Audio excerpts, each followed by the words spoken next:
Walter Boone had been through a lifetime of battles. After 24 years fixing fighter jets and driving convoys across dusty air bases, he never thought his retirement would involve being accused of trespassing, but there he was, seated quietly on a white porch swing, sipping lukewarm coffee, when trouble strolled into the yard wearing a laminated badge and too much perfume. It started around 7:30 a.m. Lana's neighborhood was still waking up. Birds chirped across manicured lawns, sprinklers clicked on in rhythm, and not a single soul seemed to notice the silver-haired man in a flannel shirt, rocking gently on the porch. That was, until the president of the Oak Ridge Pines Homeowners Association, Karen Dalemont, appeared. Karen moved with the precision of someone who measured their authority in decibels. Her flipbook clipboard was thick with warnings, citations, and rules so obscure even the squirrels weren't safe. She didn't ask who Walter was. She didn't introduce herself. She simply stormed up to the porch and pointed at him like he'd left tire tracks on her tulips. "You can't be here," she said sharply. Walter blinked. "Come again? You are not listed as a resident. This is private property under HOA jurisdiction. I'm going to have to ask you to leave." Walter squinted toward the street. "Pretty sure my granddaughter lives here. Lana Boone. I helped her move in last month." Karen didn't budge. "There are procedures. If you were visiting, we'd have it on file. We require prior notice of any guest over 72 hours. You don't look like you belong." Walter sipped his coffee. "Well, that's just the neighborly spirit." Karen stepped back and pulled out her phone. Walter chuckled when she started speaking loudly into it, reporting a suspicious elderly male attempting to access a residence. She even said the word trespasser twice. Walter figured it'd be over soon. Lana had given him a spare key and the entry code to the garage. There was even a framed picture of the two of them just inside the window, but Karen didn't peek in. She stayed rooted in the yard like a watchdog that had swallowed a law book. 10 minutes passed. Then headlights. A cruiser pulled into the driveway. Karen's smug expression brightened like a porch light. The officer stepped out slowly, glanced from Karen to Walter, and then stopped short. "Mr. Boone," the officer said. "Walter Boone?" Walter gave him a casual nod. "Morning, son." The officer straightened up. "I'll be darned. Weren't you stationed at Langley with my uncle? He always talked about you fixing jets with duct tape and miracle grease." Karen's eyebrow shot up. "You know him?" The officer nodded. "Again, know him. My uncle owes him his life." Karen's hand slowly lowered from her hip. Walter stood up. "I'm here visiting family. Lana's my granddaughter. Got a key? And I'm on the title deed as a cosigner." Karen looked like she had just swallowed a lemon. "But we don't have you in the records." Walter shrugged. "Guess your records need a tune-up." The officer turned back to Karen. "Ma'am, you called us for an attempted trespass?" I didn't realize." The officer walked past her and up to the porch. "Need anything, Mr. Boone?" Walter just grinned. "Maybe a fresh cup of coffee. I got more stories than this porch has nails." As the cruiser reversed out of the driveway and Karen stood frozen on the sidewalk, something clicked in her expression. Not fear, but calculation. The kind of look that meant she wasn't done, not by a long shot. She turned and walked away without another word. And Walter? He just kept rocking, eyes on the street, waiting for round two, because deep down, he knew that woman wasn't the type to let things go. Karen Dalemont didn't sleep that night.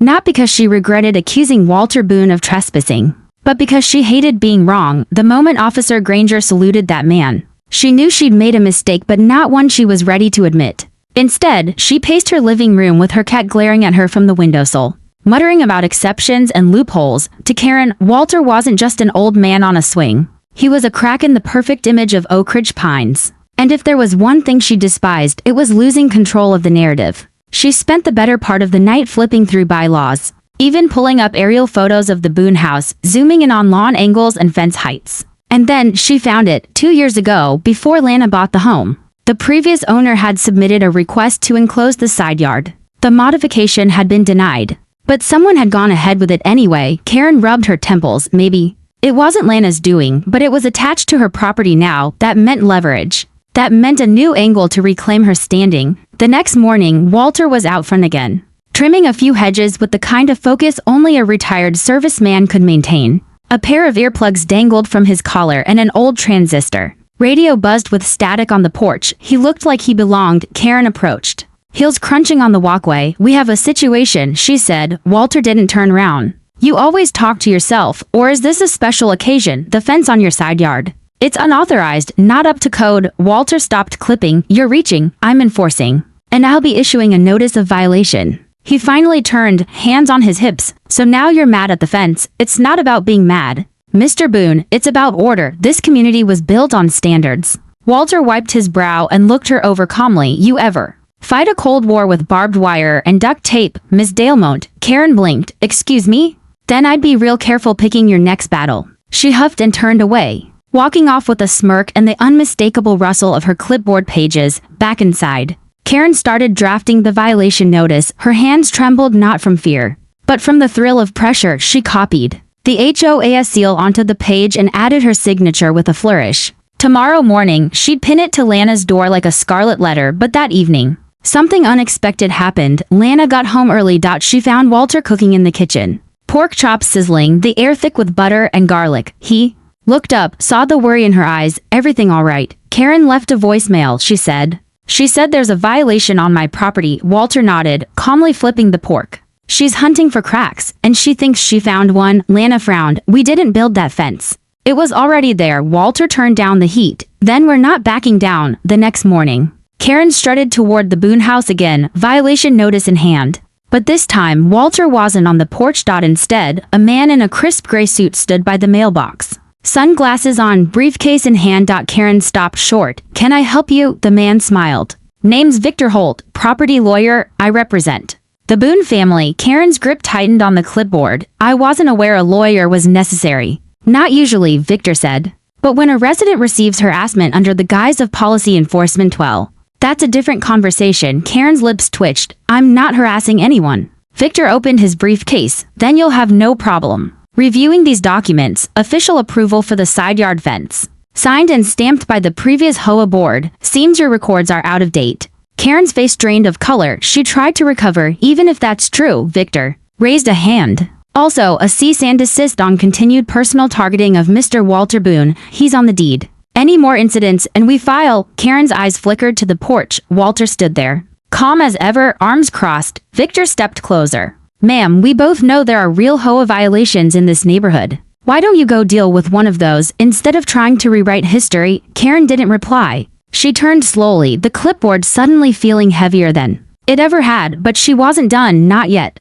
Karen Dalemont had never liked losing, and she especially didn't like losing to people who weren't official residents. Sure, Walter was listed on the deed, and yes, the fence had been approved technically, but in Karen's eyes, none of that erased the embarrassment she'd felt when the officer saluted him, or when a property lawyer showed up with documentation she hadn't known existed. She spent the next few days avoiding the Boone house, but not because she was finished. Karen was regrouping. She sat in her office surrounded by bins of files and binders marked yard consistency, paint colors, and noise logs. To outsiders, it might have looked obsessive. To Karen, it was her version of war prep. And then it began. The first move came on a Wednesday morning. Walter stepped out to fetch the newspaper only to find a fresh notice taped to Lana's mailbox. Trash bins must be brought inside no later than 7 a.m. The bins were still at the curb. Time? 7:02 a.m. Walter chuckled. She brought a stopwatch to a nap war. He crumpled the notice and tossed it into the bin itself. The next day, Lana got an email from the HOA stating that her porch light exceeded brightness regulations. The day after that, a violation over her garden hose being visible from the street. It didn't take long for Walter to realize Karen wasn't just enforcing rules. She was creating new ones. Lana returned home from a long hospital shift and slumped into a patio chair beside Walter. She gave me a citation for wind chimes. Walter leaned back with his iced tea. You gotta admit, they're pretty aggressive. One caught my hat last night. Lana sighed. I don't want to spend my life fighting with this woman. Walter nodded. Neither do I, but I won't let her push you around. The next morning, Walter got up early. He trimmed the hedge, mowed the lawn, rolled the bins in before sunrise, and used a flashlight to double-check porch light brightness. For 2 days, there were no new violations, but on the third morning, he found tire marks sprayed across the grass, leading directly to the mailbox. Karen's SUV was parked just up the block, angled like a silent dare. Later that afternoon, Walter saw her standing on the sidewalk pretending to check her phone, peeking into the Boone's windows. That was when Walter had enough. He placed a small lawn chair near the fence, just facing the street. No radio, no book, just Walter, a notepad, and a pair of binoculars aimed right at the HOA office across the road. Karen noticed. The next morning, Karen filed a report with the HOA board claiming Walter was harassing leadership. The board, consisting of 3 tired volunteers who hadn't signed up for neighborhood drama, sent out a generic reminder email to all residents.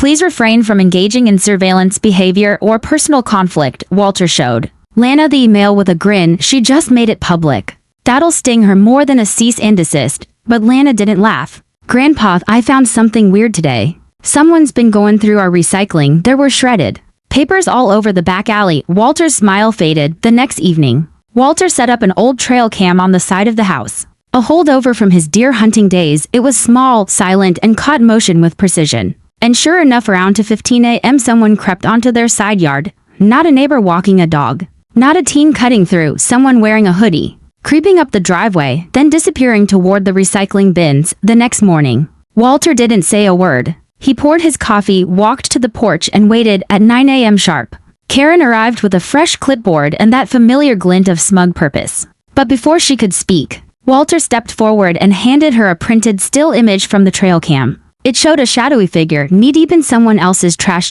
Karen froze mid-step. I'd be careful where you walk, Walter said evenly. This neighborhood's full of rules. And now I've got some of my own. She didn't respond. She turned, her step suddenly unsure, and disappeared behind her rose bushes. Walter folded the rest of the trail cam images and slid them into an envelope marked insurance copy. Because the thing about people like Karen, they never stopped at fences and notices, they got bold. For days, the envelope with the trail cam photo sat on Walter's workbench like a loaded slingshot. He didn't send it to the board. He didn't take it to the police. Not yet. He was giving Karen a chance to step back, to stop pushing.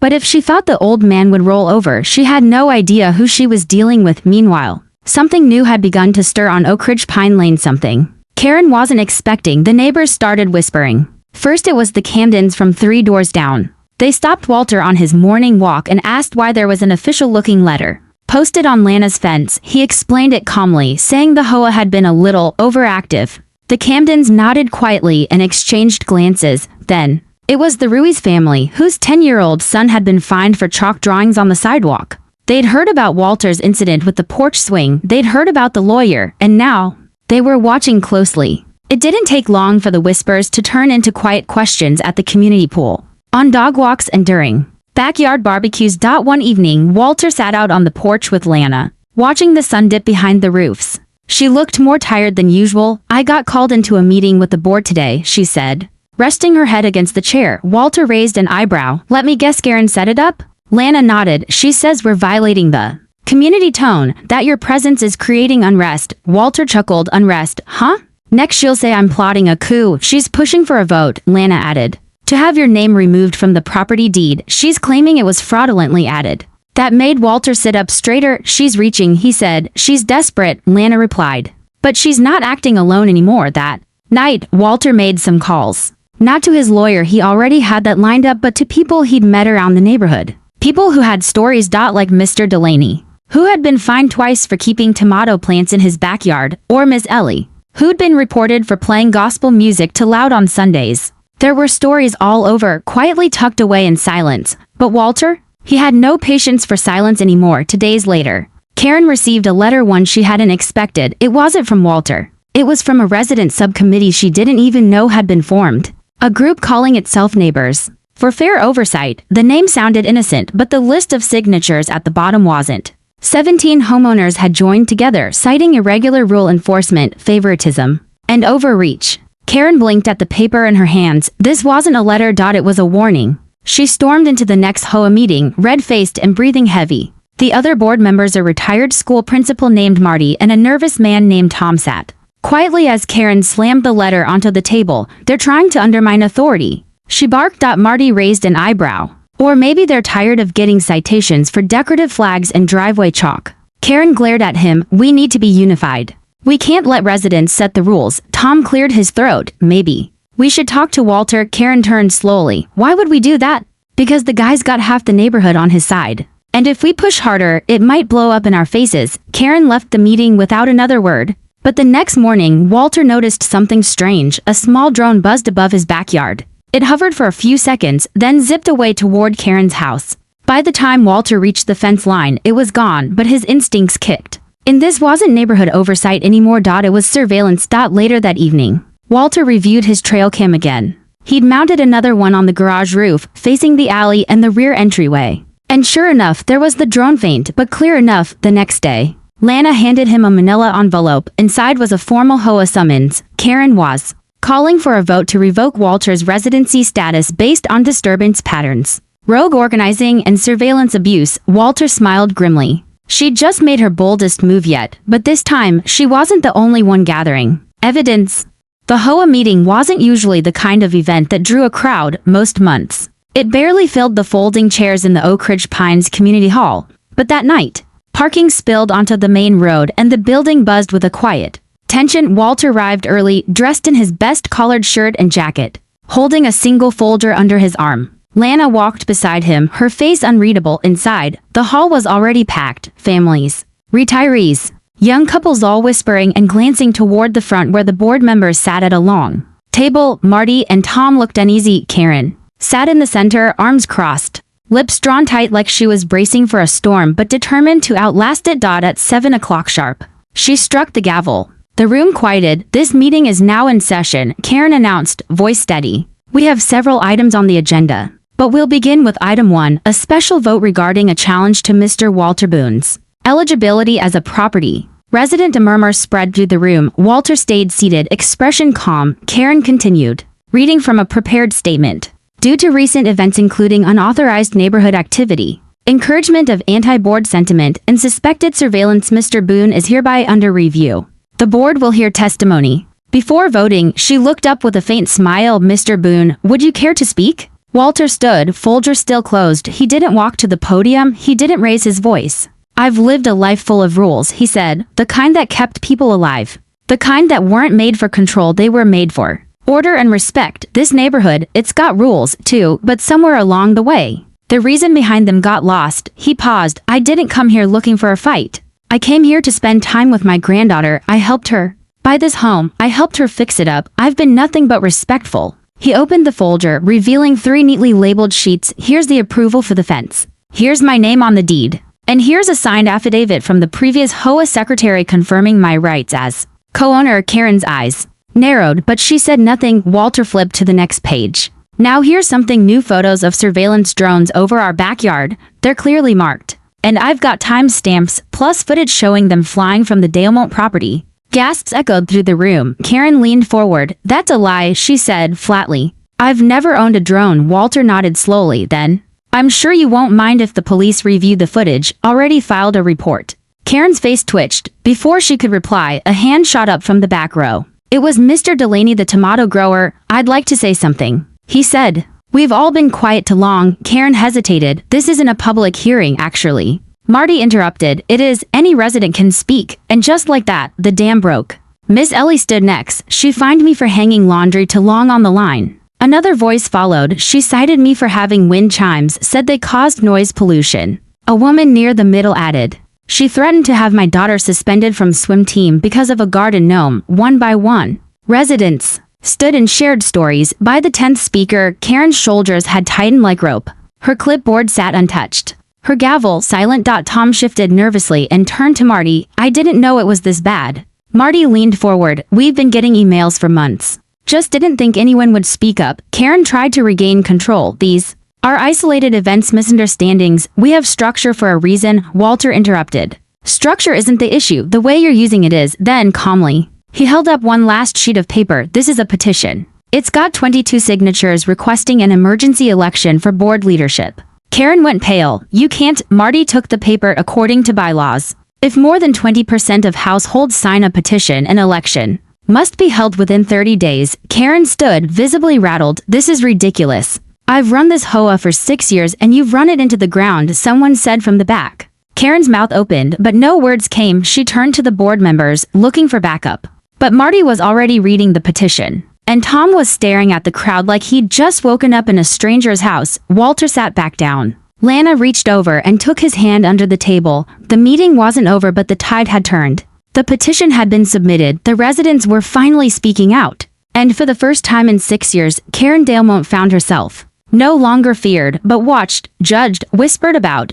But Karen wasn't the type to fade quietly. In her mind, this wasn't over. It was just a tactical retreat. She spent the next few days in her sunroom surrounded by HOA binders, not to pack them up, but to weaponize them. If they wanted a war, she would show them how to fight one. Her strategy Starve Walter out by going after Lana through the HOA channels, through the permits, through the bureaucracy she'd spent years perfecting, and if she had to stretch a few rules to do it, so be it. On a quiet Thursday afternoon, Lana returned from her shift at the hospital to find an envelope taped to her front door. Not a warning, not a fine, a notice of non-compliance and temporary suspension of occupancy. Walter stood at the curb, arms folded, watching her read it. They're calling it an emergency safety measure, Lana said slowly. They claim the foundation hasn't been verified for earthquake compliance. Since when do we even have earthquakes in this part of the state? Walter took the letter and read it twice. We don't. Lana looked toward Karen's house. Her blinds were open. She stood in the window, not even pretending to hide.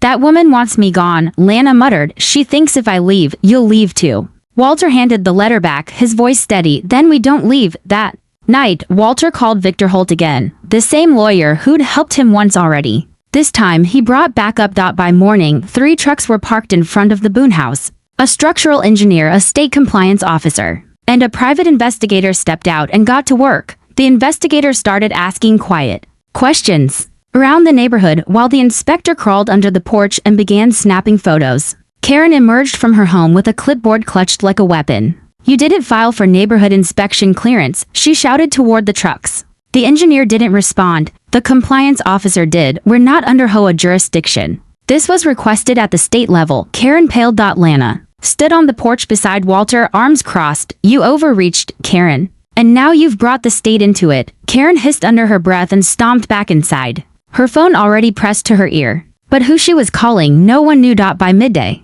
the investigator approached Walter with something troubling. You asked us to look into drone activity, he said. Turns out Karen's son, who's technically not on the HOA board, has a registered drone license. We confirmed footage of his model flying over your property at night. Walter nodded. That all you found? The investigator hesitated. No, sir, we also checked property tax records. Karen's name isn't on the deed to her house anymore. Walter frowned. Say again? It was transferred 3 months ago into a family trust. Technically, she's not a property owner, just a tenant. That changed everything. The next day, Walter made a quiet call to Marty. By that evening, a special HOA board session had been called. Karen walked into the room like nothing had changed, brushing past murmuring neighbors and taking her seat at the head of the table, but her confidence faltered when she saw Marty standing instead of sitting, and beside him Victor Holt, briefcase in hand. What is this? Karen asked sharply. Marty cleared his throat. We've reviewed a legal challenge to your board position. Karen's eyes darted around. I was elected. This is a coordinated attack by that old man and his granddaughter. Victor opened a folder. According to HOA bylaws, all board members must be active property owners. Your name is not on the title. You're disqualified. Karen's mouth opened, then closed. You've been serving illegally for 3 months, Marty added. Any actions you took during that time voidable. The room buzzed with noise. Karen stood frozen. Walter leaned slightly forward in his chair. You played the long game, Karen. But you forgot some of us play even longer. Karen grabbed her purse, looking for something, her phone, a document, anything that might save face. But it was already over. She stormed out of the hall as murmurs grew into cheers. No gavel. No closing statement. Just silence behind her. But Walter's eyes didn't leave the door she'd walked through because something still didn't feel finished. Karen Dalmont disappeared for 3 days. Her car never left the driveway. The lights in her house stayed off. The only sign she was still around came from the occasional curtain twitch and the pile of mail building up on her porch. Neighbors whispered as they passed by, some wondering if she was embarrassed, others wondering if she was planning something. Walter knew better than to assume it was over. People like Karen didn't just fold, they retreated, regrouped, and waited for the perfect moment to strike. By the 4th morning, Lana stepped onto the porch holding a thick manila envelope addressed to her. No postage, no return label, just her name written in sharp block letters. Walter looked up from his usual seat, sipping coffee. She's trying again, Lana said. Inside the envelope were a dozen printed photographs. All were zoomed-in shots of Walter walking around the neighborhood, talking to neighbors, working on the garden. They looked like surveillance stills, time-stamped and labeled with vague accusations like possible code violation, height of trellis, and unauthorized community engagement. Walter stared at them quietly. This is meant to rattle. Lana clenched her jaw. It's creepy, it's desperate, Walter said, but the envelope had more. At the bottom was a typed note and signed. It stated that Walter had once been part of a military project that had gone unacknowledged by command and questioned whether he was mentally stable. It hinted that residents should be concerned for their safety. Walter's hand tightened around the page. His service record had been clean, decorated, respected. This wasn't just an attack, it was a smear. Lana was already picking up her phone. We're calling Victor. Walter held up a hand. Not yet. She stared at him. Why not? Because this wasn't written for lawyers. This was written for neighbors. She's trying to turn the people against us. That evening, Walter called a meeting not in the community hall, but in his own front yard. Word spread fast. By sunset, lawn chairs filled the grass, kids ran between hedges, and coolers thumped open. It wasn't just a meeting, it was a message. Walter stood beneath the porch light, a photo in one hand and the note in the other. Some of you might have received one of these, he said, or heard about it. I won't spend much time on lies, but I will say this. He paused. I spend my life fixing broken things, planes, equipment, even people. I've seen what happens when someone gets obsessed with control, when they lose sight of the people they were supposed to protect. He held up the photo. This isn't about violations, this is about fear, and the more we let it spread, the more it wins. The crowd stayed quiet, then someone clapped, then another. Soon the entire group was on their feet. Karen watched from her second-floor window. Curtain peeled just an inch, her face was pale in the dim light, eyes locked on the crowd below. The next morning, Marty knocked on Walter's door. We found something, he said, holding a brown folder. From our old files, something Karen didn't want anyone to see. Inside was a contract. A landscaping deal made 2 years ago, paid with HOA funds, signed only by Karen. With no board approval, the name of the company, Dalemont Property Care, her cousin's business. Walter nodded slowly. So that's why she fought so hard to stay in charge. It's worse, Marty said.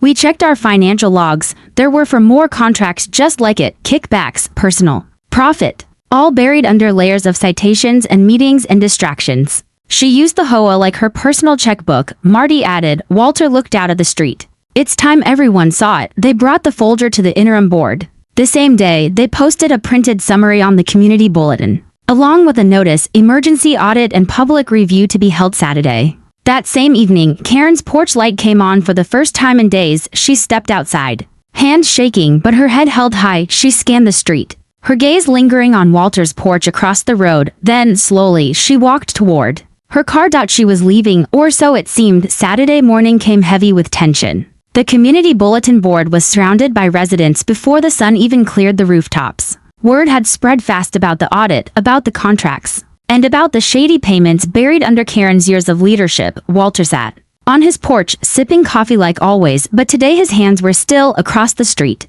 Karen's house sat quiet again. No curtains moved, no car in the driveway, no sign of life. Lana joined him with her phone in hand. The audit committee says she never turned over the full financial records. Walter didn't look surprised. She's not done, she's hiding. At 10 a.m., the interim board gathered in the rec center to hold the emergency audit meeting. The documents were projected onto a screen. One by one, signed checks to Dalemont Property Care, landscaping invoices without matching work orders, purchases from hardware stores with no receipts, and even a mysterious line item, security, maintenance, $4,000 to $100. No one had any idea what it referred to. Marty, now acting president, looked tired as he addressed the crowd. These records should have been reviewed years ago, but Karen had locked access under administrative privilege. That ends now. He glanced at Walter. Mr. Boone, thank you for standing up. Most people would have just moved out. Walter stood, tipping his head toward the room. I didn't come here to stir the pot, I came to rest. But someone stirred it for me. Chuckles rippled through the crowd.